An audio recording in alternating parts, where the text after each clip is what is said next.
So the iPhone 6 and 6 Plus went on sale a few days ago. And you know, I'm still happy with my little Nexus 5 here. But my wife, who is using an iPhone 4, you know, she and we watched the keynote together. Not live because there was some Chinese subtitle over it. It was kind of weird. But anyway, we watched it later. And she really liked the new iPhone 6 Plus and wanted me to get one.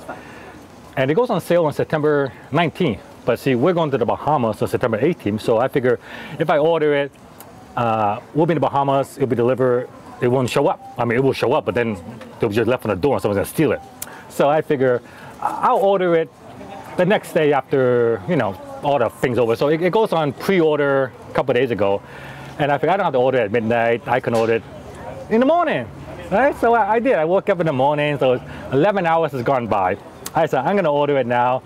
And I figure maybe I'll get it maybe after I get back from Bahamas. But it turns out within just 11 hours, the order on the iPhone 6 Plus is now backed up 3 to 4 weeks. So I ordered just 11 hours.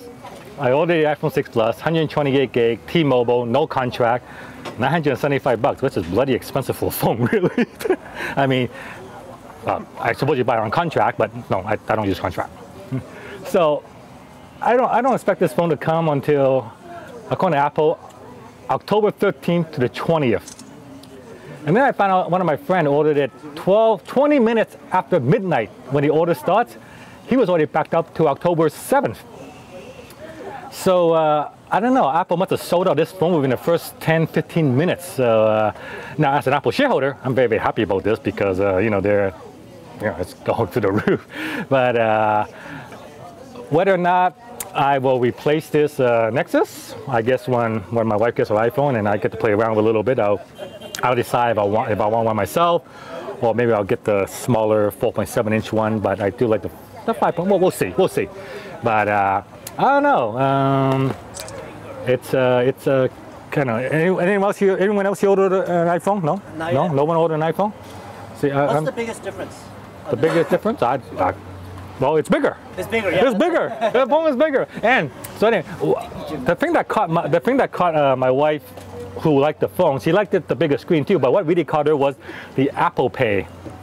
Apple Pay. Oh yeah. See, like the U.S. is, in terms of commerce and the credit card system, the U.S. is really behind the rest of the world. Like even up in Vancouver, when I went to Vancouver, my Visa card uses a chip.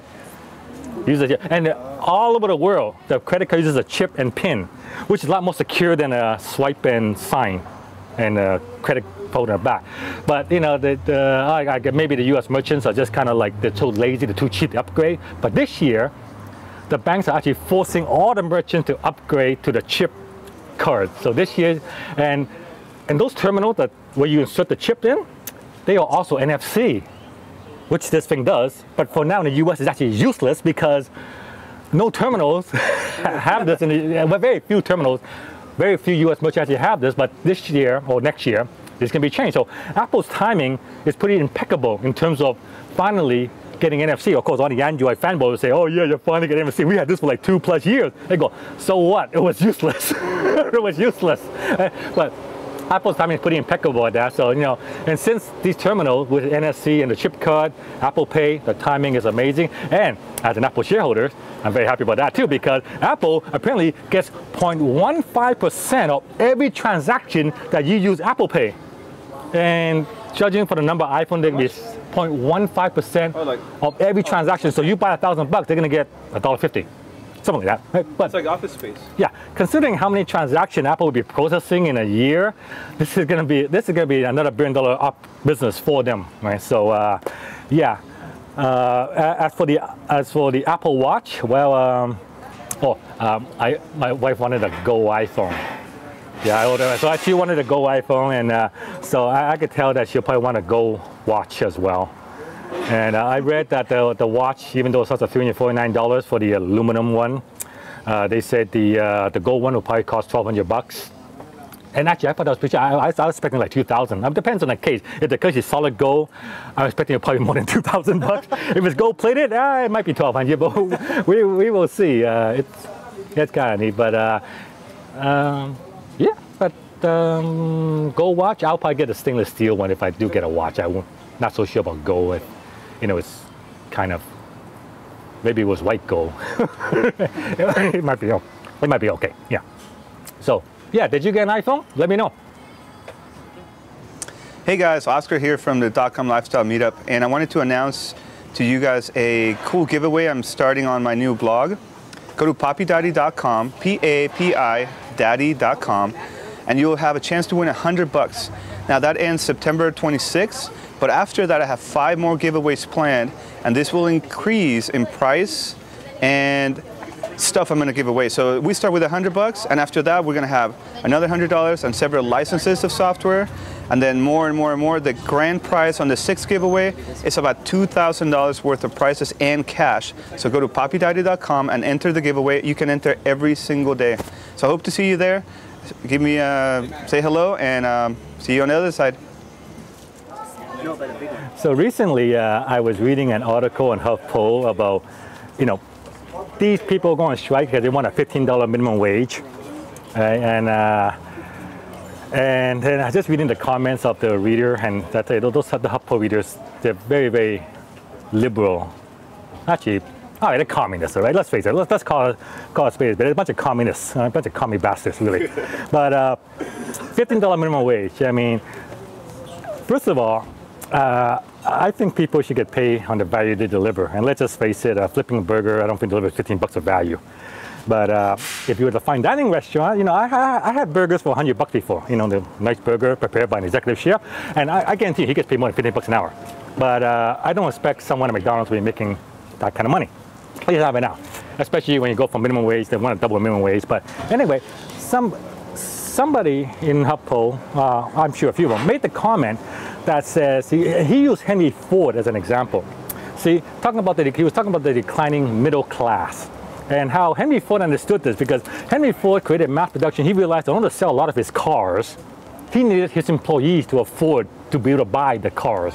Right? So he's trying to say, like, America's middle class is declining, and therefore all these companies, you know, big business are trying to, you know, not cut people's wages, this kind of stuff, diminishing middle class, and they're trying to say that this cannot sustain because people will not be able to buy the products because they can't make enough money. They're barely existing, and Henry Ford understood this, and that was the argument that said America needs a strong middle class, otherwise we won't be buying our iPhones because we won't be able to afford the iPhone.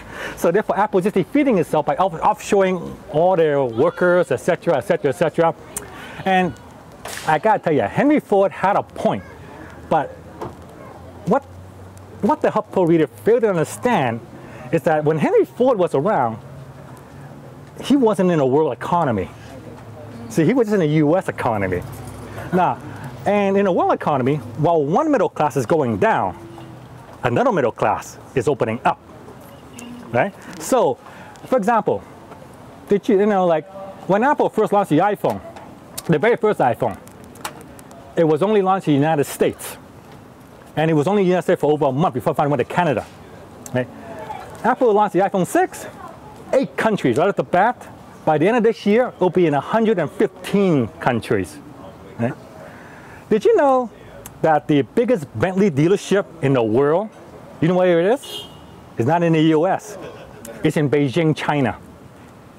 Did you know that the most profitable Apple store in the world is no longer the Fifth Avenue Apple store in New York? Yeah, that used to be the most profitable Apple store. The new one that's most profitable Apple is in Shanghai.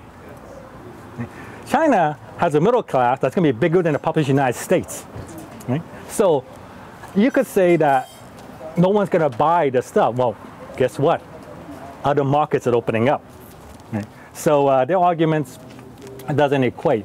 And when you have a world economy, that means you have to compete against the world economy. That means you compete on wages, compete on everything, and competition.